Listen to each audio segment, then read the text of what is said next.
नमः। गुरुर्विष्णु गुरुर्देवो महेश्वरा गुरुर साक्षात् परब्रह्म तस्मै श्री गुरुवे नमः। आज मेरा सौभाग्य है, मुझे आचार्य शंकर व्याख्यान माला के इस क्रम में आप सबको संबोधित करने का अवसर मिल रहा है। आचार्य शंकर सांस्कृतिक एकता न्यास के द्वारा ये बहुत सुंदर पहल है मध्य प्रदेश सरकार की ओर से।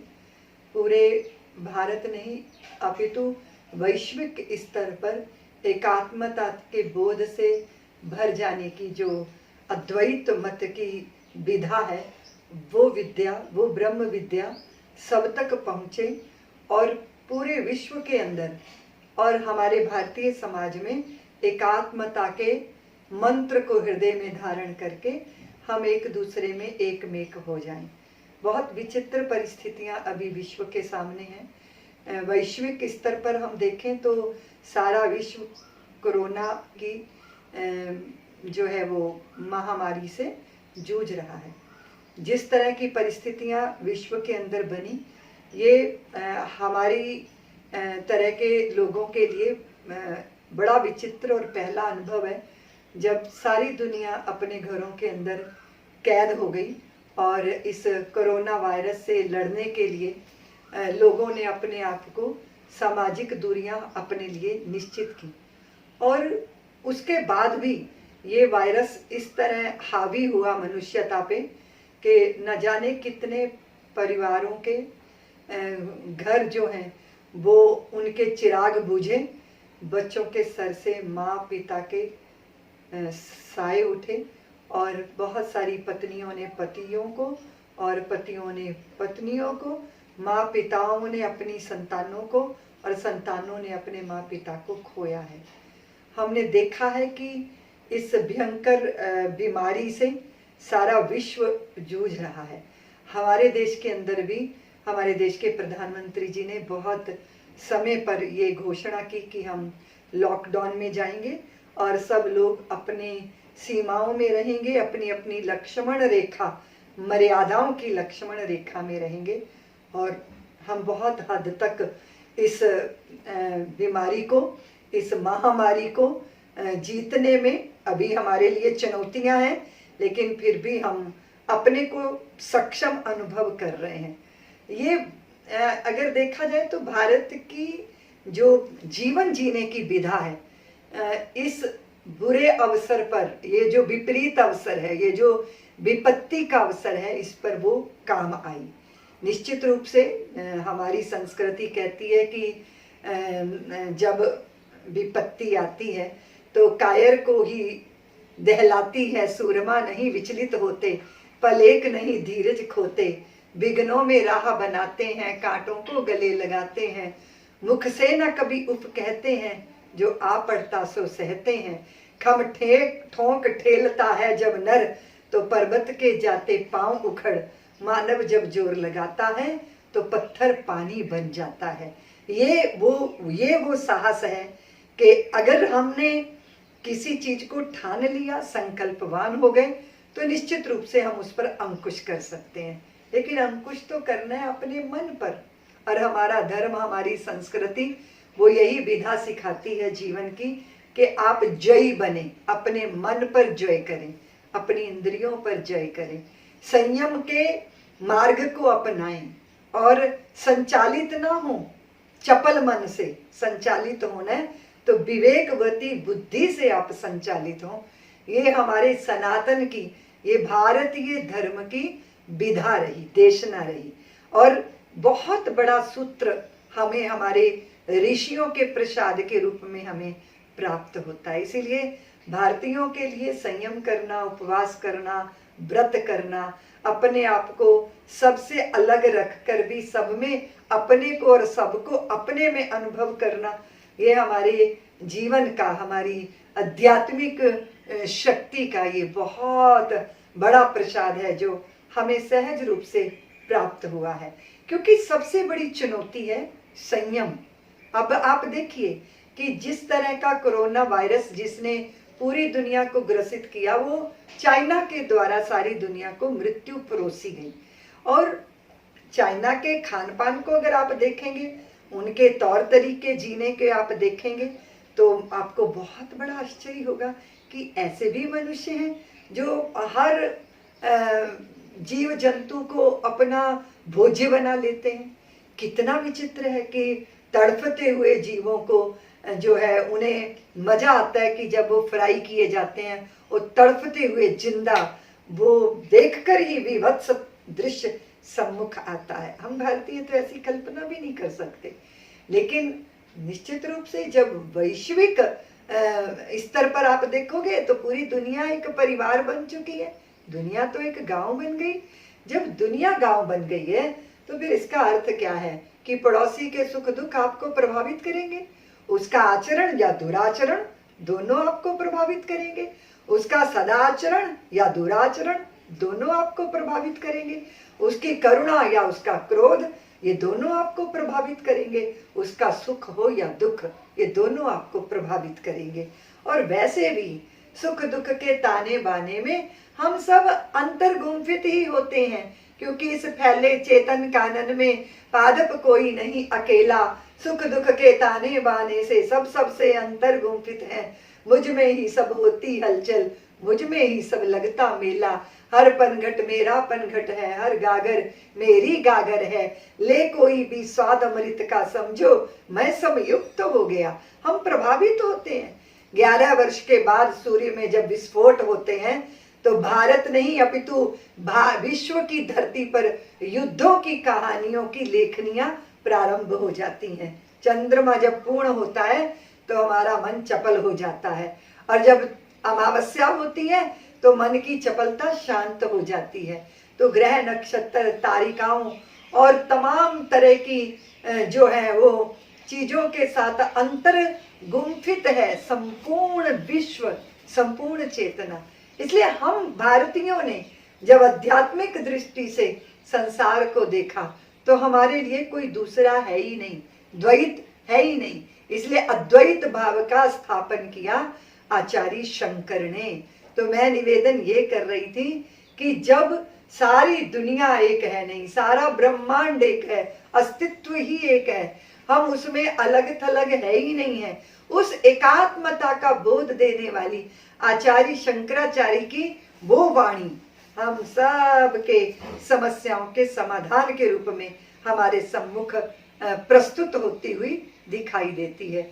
ये जो अभी की विषम परिस्थितियां हैं, इनसे निपटने का मार्ग हम भारतीयों को मालूम है, लेकिन इस बीच जो भी हुआ, जब हम भटकते हैं अपनी धुरी से, अपनी नाभि से हटते हैं, तो फिर व्याकुलता चित्त में पैदा होती है।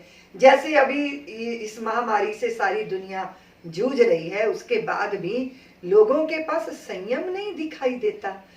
जब लॉकडाउन को खोलने की बात आई तो लोगों ने कितनी बुरी तरह अपने आप को प्रस्तुत किया शराब के ठेकों के सामने, अपनी वस्तुओं के लिए, पदार्थों के लिए।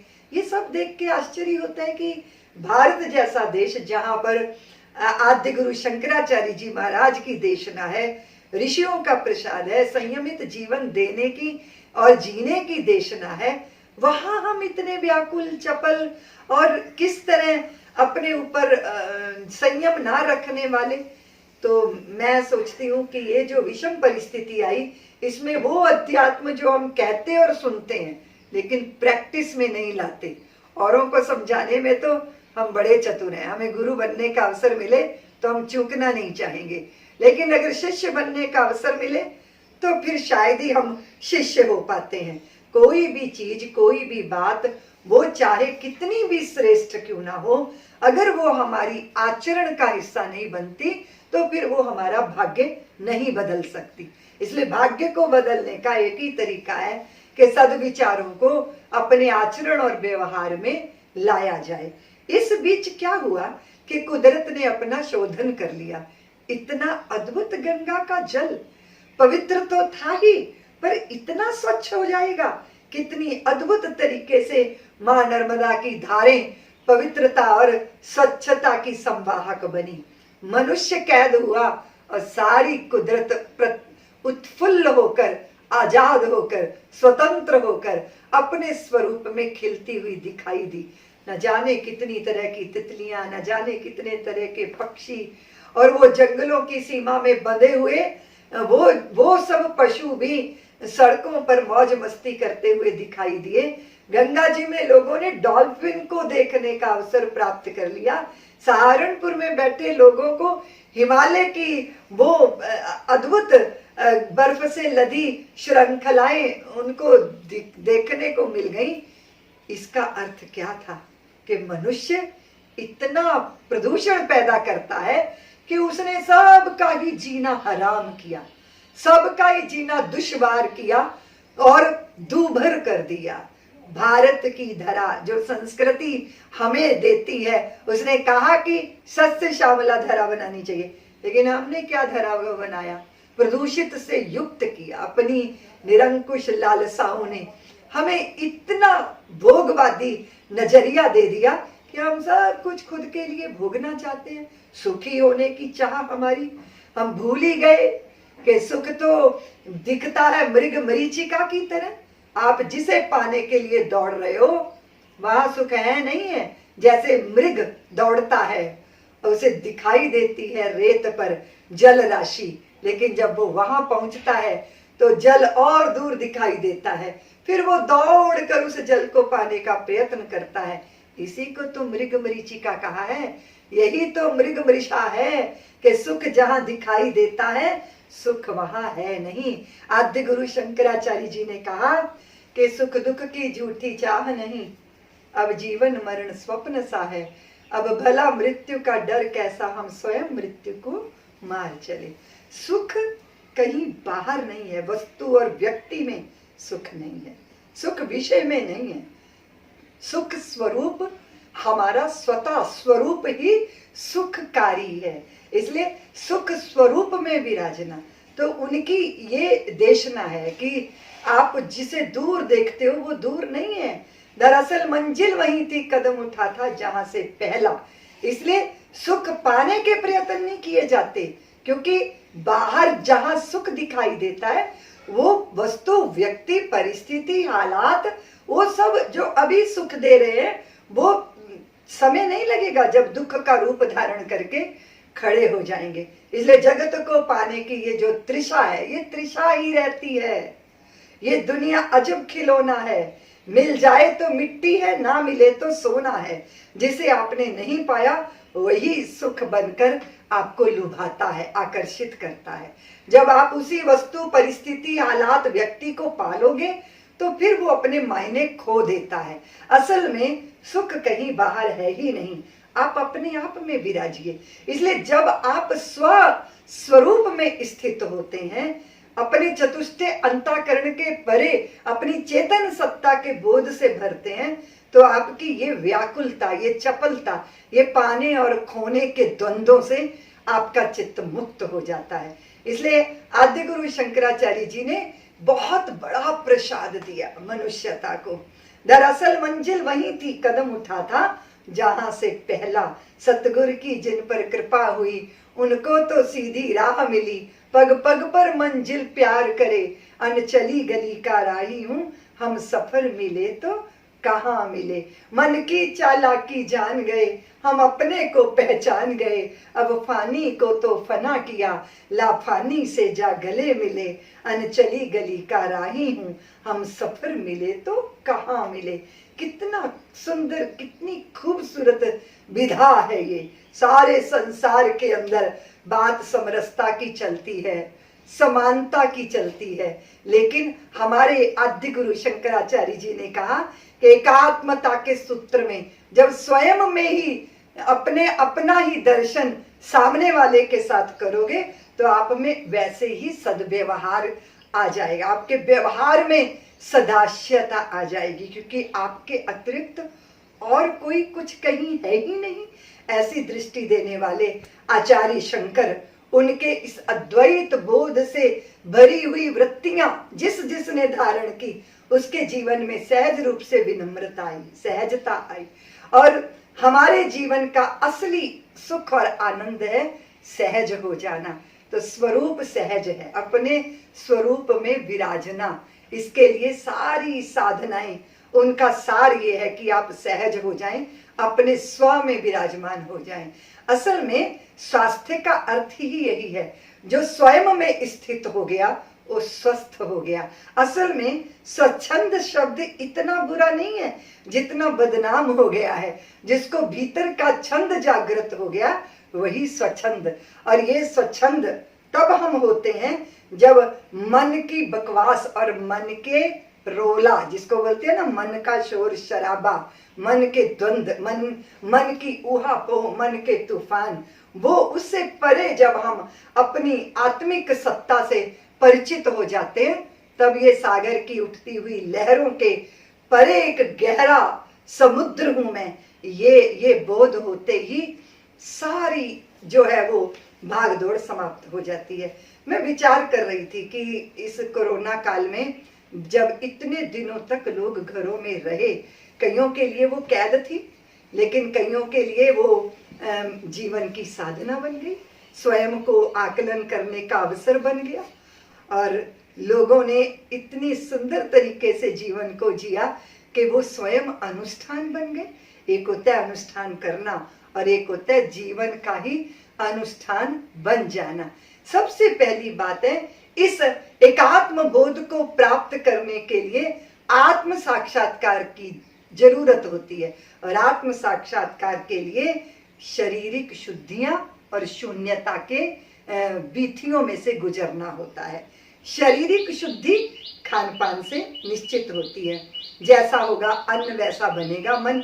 हम लोग प्रारंभ से ही अपने पुरखों से ये बात सुनते चले आए, भोजन सात्विक होना चाहिए, सात्विक वृत्ति से किया जाना चाहिए। और हमारी संस्कृति तो इतनी खूबसूरत है, उसने कहा कि भोजन तो ईश्वर को समर्पित होकर किया जाना चाहिए। फिर वो भोजन नहीं होता, फिर वो प्रसाद होता है। और प्रसाद बुद्धि से जब भोजन पाया जाता है तो वो हमें ऊर्जा ही नहीं देता, वो हमें दिव्यता देता है, वो हमें जो है आंतरिक सात्विकता से भर देता है। इसलिए अगर आप हम भारतीयों के हमारे ऋषियों के प्रसाद का आकलन करोगे तो वहां यही दिखाई देगा कि चलना परिक्रमा है, भोजन करना भजन है, और चलना परिक्रमा है, खाऊं पीऊं सो पूजा है, सोए जाऊं सो समाधि है, क्योंकि भाव कोई दूजा रह ही नहीं गया। तो इस तरह की भावना के साथ जब जीवन जिया जाता है तो वो व्यक्ति सहज रूप से विनम्र होगा, सहज होगा, आनंदमय होगा, अपने में पूर्णता का बोध लिए होगा। फिर उसका पुरुषार्थ और प्रयत्न, देखिए पुरुषार्थ और प्रयत्न ज्ञानियों के रुकते नहीं है। मेरे पूज्य गुरुदेव युग पुरुष श्री स्वामी परमानंद जी महाराज, वे आज के युग के ऐसे अद्भुत संत हैं जिन्होंने आचार्य शंकर के उस अद्वैत मत को एक बुद्धि गम्य नहीं बनाया, अपितु उनका जीवन अद्वैत सिद्धि बन गया। ऐसे अद्भुत महापुरुष, लेकिन कैसा उनका पुरुषार्थ, कैसा उनका प्रयत्न की लगातार अनवरत वो प्रवाहित होते हैं। उनका बहना बिल्कुल नदी की तरह लगातार लगातार बहती हुई नदी, किंतु भीतर उनका कहीं स्थिर। तमाम आंतरिक क्लेश और समस्याओं का समाधान, अगर आप मेरे गुरुदेव को श्रवण करेंगे, आप सबको बड़ा सौभाग्य मिला है गुरुदेव को भी श्रवण करने का, बार बार श्रवण करने का। और आचार्य शंकर एकात्म एकता मंच न्यास के द्वारा ये जो प्रयत्न हुए, मेरे गुरुदेव का बहुत आदरणीय श्री शिवराज सिंह जी को आशीर्वाद मिला। बार बार गुरुदेव का उन्हें दर्शन हुआ, बार बार गुरुदेव के साथ उन्होंने बैठकर बातचीत की। अद्वैत बोध के द्वारा, अद्वैत मत के द्वारा, अद्वैत भाव से ही हम भारतीयों की जात पात की दीवारें टूटेंगी, हम सब एकात्मता के सूत्र में बंधेंगे। हमारी समस्याओं का समाधान इसी से निकलने वाला है, क्योंकि व्यक्ति अगर पदार्थों का पुजारी बनेगा तो बात बनने वाली नहीं है। पदार्थ सुविधा तो दे सकते हैं पर सुखी नहीं बना सकते।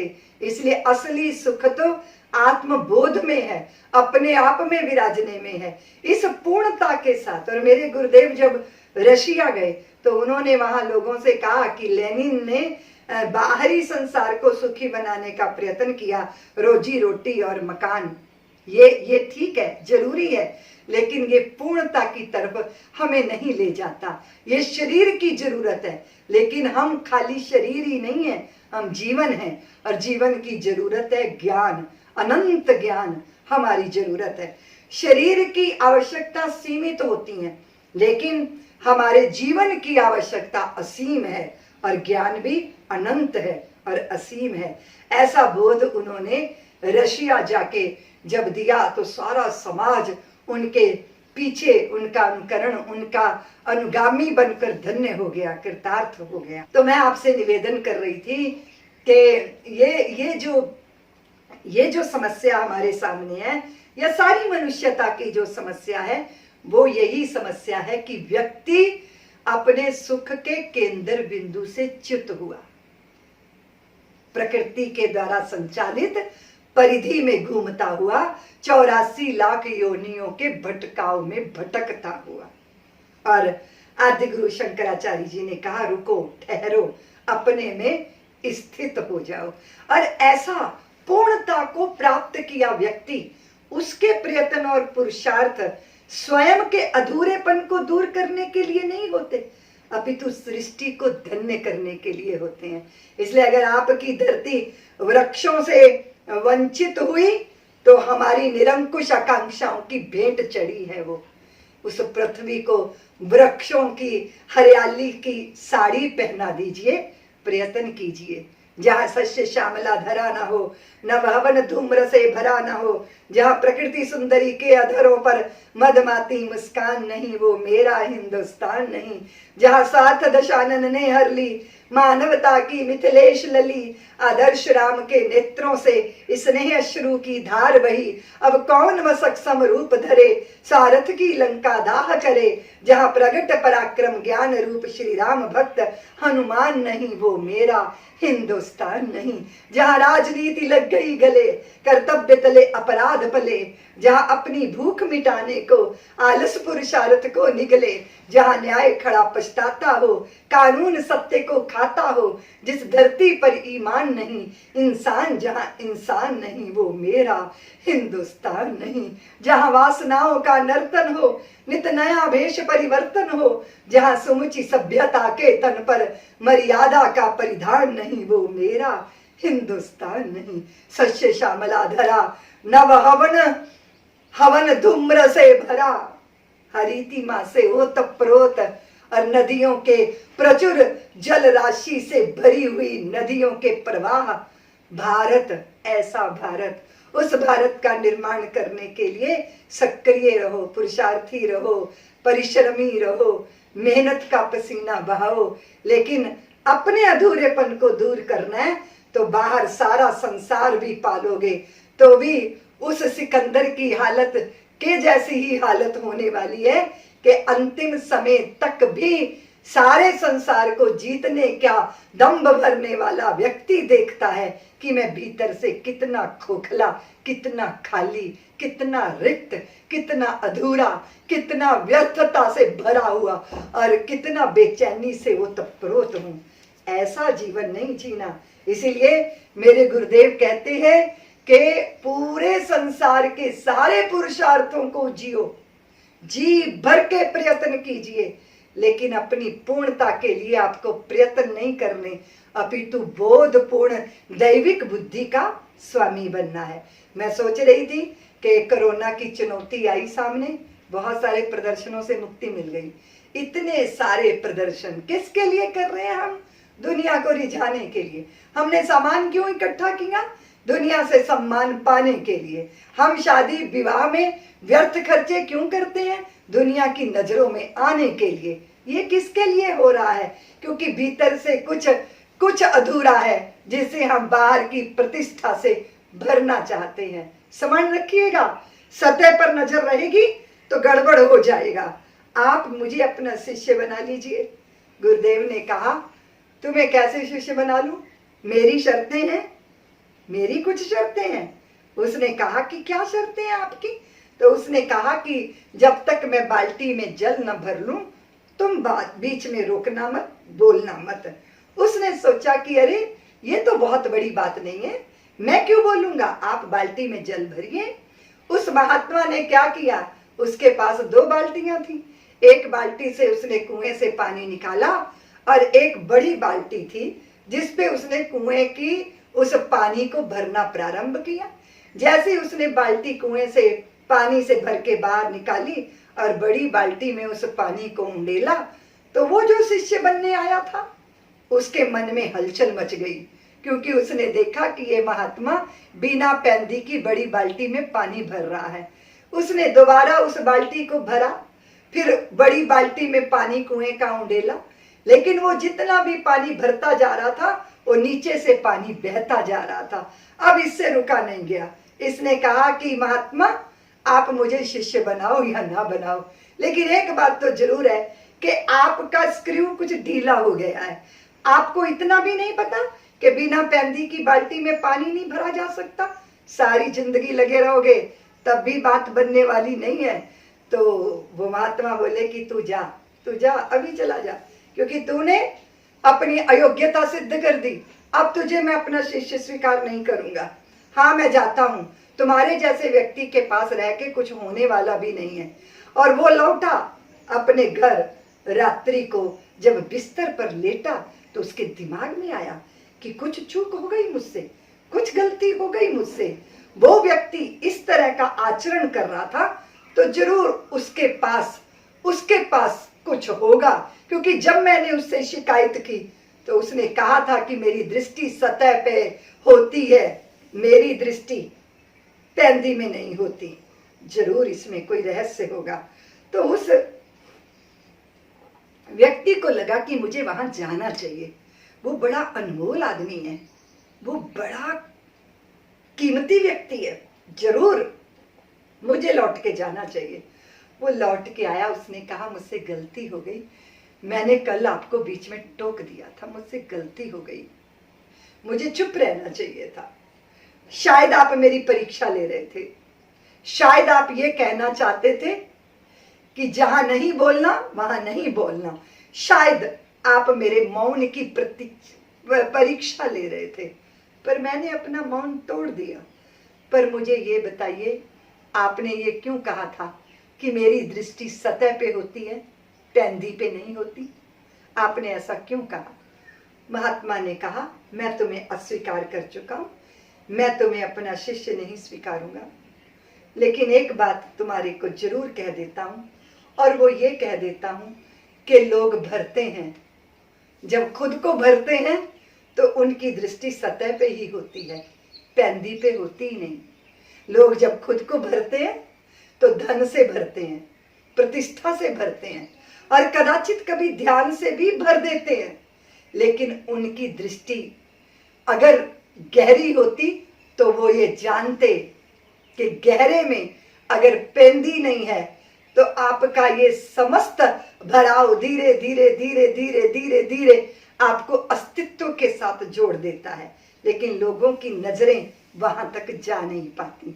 एक टूटा हुआ पत्ता अपने को कहता है मैं पत्ता हूं, लेकिन देखा जाए तो जब पत्ता अपने भीतर यात्रा करेगा तो वो शाख है, और शाख से भी वो गहरे यात्रा करेगा तो वो देखेगा कि मैं ये वृक्ष हूं, और वृक्ष से भी वो और गहरे अंदर की यात्रा करेगा तो वो देखेगा कि मैं इस वृक्ष की जड़ हूं, जो अंदर है दिखाई नहीं देती। और भी वो गहरे उतरेगा तो वो देखेगा कि जिस धरती पर ये जड़ उगी मैं वो धरती हूं, और धीरे धीरे वो और गहरे उतरेगा तो अपने आप को अस्तित्व के साथ जोड़ लेगा, और वो पाएगा कि मैं अस्तित्व ही हूं, मैं वही हूं। और बस यही वो यात्रा है जिस यात्रा में बोध प्राप्त होता है, अस्तित्व के साथ एक होने का बोध। इसलिए एकात्मता का बोध तब प्रारंभ होता है जब व्यक्ति स्थूल के प्रति अपनी आसक्ति को छोड़ता है। स्थूल की आसक्ति ही सूक्ष्म से हमें वंचित रखती है। इसलिए बिंदु अगर बिंदु बना रहेगा तो वो कभी सिंधु नहीं हो पाएगा। इसलिए हमारी जो है वो व्यष्टि भावना समष्टि भावना में तब बदलेगी जब स्थूल के प्रति सतह से हमारी दृष्टि हटेगी और अस्तित्वगत दृष्टि के हम स्वामी बनेंगे।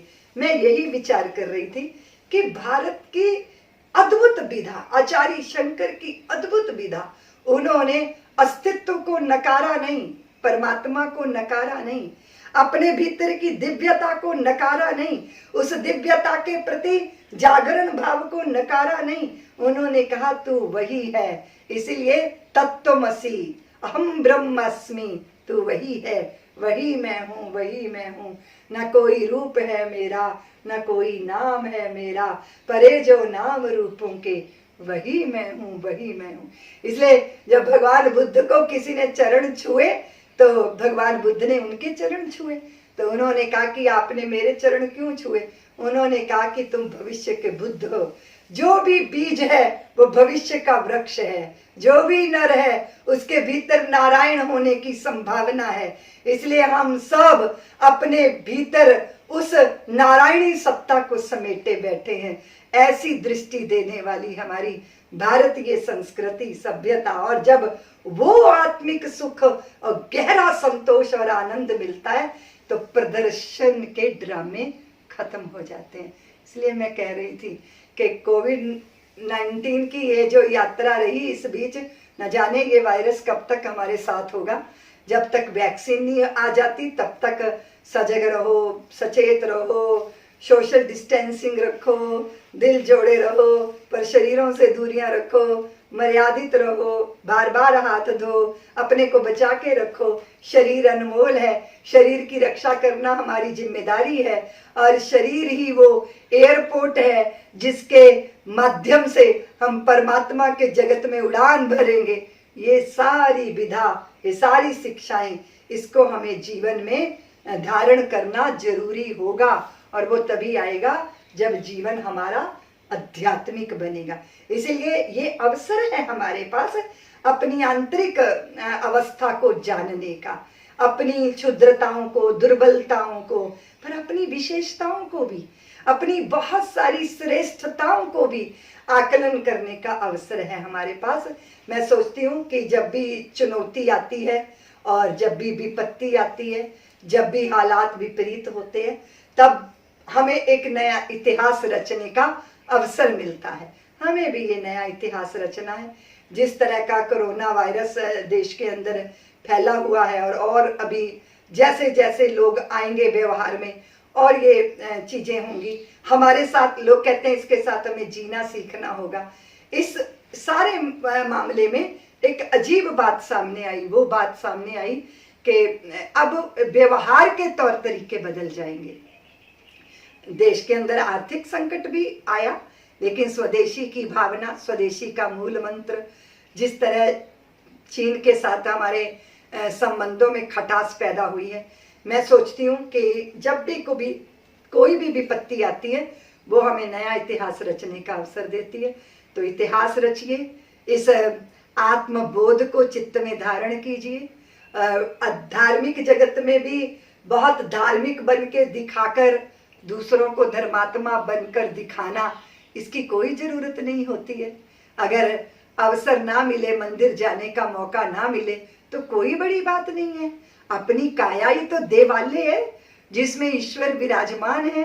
अनुष्ठान नहीं कर पाए तो क्या हुआ, अनुष्ठान स्वयं तो हो सकते हैं ना। तीर्थ नहीं जा पाए तो क्या हुआ, हम स्वयं तो तीर्थ बन सकते हैं ना। ऐसी विधा सिखाने वाली हमारी ये संस्कृति है। मैं ऐसा आपके ये प्रयत्न जो आपने किए हैं, मैं आपको बहुत बहुत साधुवाद देती हूँ और निवेदन करती हूँ कि आपने सारे संसार को एक सुंदर आदि गुरु शंकराचार्य जी की उस विधा को, विद्या को, ब्रह्म विद्या को प्रसाद रूप में देने का अनुष्ठान प्रारंभ किया है, जो हम सब को प्रदर्शनों से मुक्त करके आत्मदर्शन की ओर ले चलेगी। कभी कभी ऐसा भी होता है कि धार्मिक कुछ आचरण हम करते हैं तो धार्मिक होने का अहंकार अपने ऊपर लाद लेते हैं, वो भी अच्छा नहीं होता। आप अपने आप को श्रेष्ठ जानो, इतना श्रेष्ठ कि दूसरे को निकृष्ट समझने लग जाओ, ये उचित नहीं है। जैसे भगवान सुखदेव की अवस्था थी, वो कैसी अद्भुत अवस्था थी। यम प्रव्रजंत मनुपेतम पेत कृत्यम द्वैपायनो विरह कातर आजुहाव पुत्रेति तन्मय त्यातर वो विने दुस तम सर्वभूत हृदयम मुनि मानतोस्मि। सब में अपने को देखना और सब में सबको अपने में देखना और अपने को सब में देखना, यही है एकात्म बोध।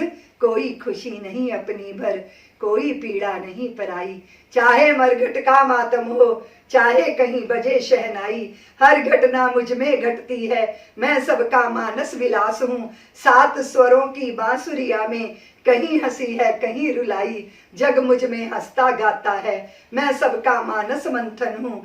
चाहे कोई जगे योग से समझो मैं संयुक्त हो गया, कोई बुद्ध हुआ क्या जैसे मुझ में ही कुछ बुद्ध हो गया, कोई मुक्त हुआ क्या जैसे मुझ में ही कुछ मुक्त हो गया। ऐसी सुंदर एकात्मता के बोध से भरे हुए हम सारी समस्याओं के समाधान सारे विश्व के सामने प्रस्तुत कर सकते हैं। इसलिए समाधान एक ही है, सब में अपने को देखो, अपने को सब में देखो। कोई पराया नहीं है और कोई अपना भी नहीं है, इसलिए सबसे कर लो प्रीत जगत में। देखो ये सोनी सोनी सूरतों वाले मेरी माला के मन के हैं, देखता जाता हूँ इबादत होती जाती है। इस विधा के साथ सारी समस्याओं के समाधान है। मैं सोचती हूँ कि एक तृप्त और संतुष्ट व्यक्ति जब पुरुषार्थों के कीर्तिमान स्थापित करता है तो वो समाज को धन्य कर देता है, उस समाज को धन्य करता है। वो स्वयं धन्य होने की साधना में नहीं लगा है, स्वयं तो वो धन्य है ही।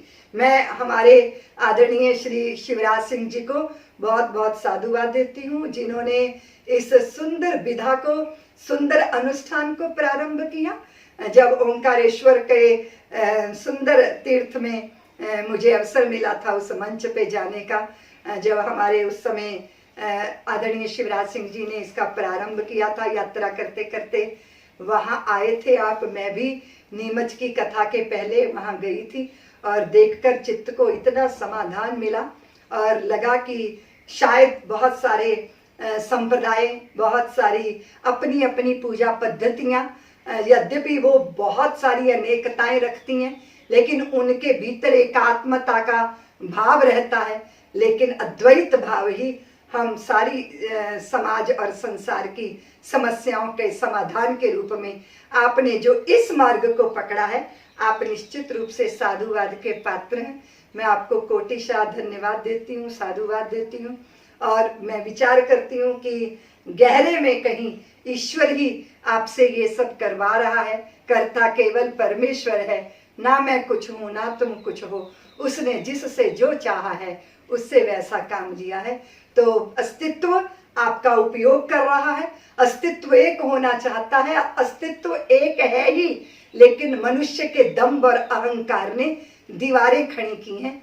तो इन दीवारों में आप द्वार बना रहे हो, इससे बढ़कर और कोई शुभता नहीं हो सकती। मैं इस शुभता को वंदन करती हूँ। और ये वैश्विक महामारी में जो सारा विश्व अपने जूझ रहा है, भारत सबका मार्ग प्रदर्शन करेगा, भारत सबका मार्ग प्रशस्त करेगा। आद्य गुरु शंकराचार्य जी, आचार्य शंकर का सिद्धांत, अद्वैत सिद्धांत सारी दीवारों को तोड़ेगा।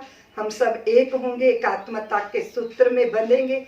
अनेकता में एकता, सब एक समान दिख नहीं सकते, शरीरों से तो सबके रंग रूप अलग हैं, लेकिन अंतर चेतना एक ही प्रवाहित हो रही है।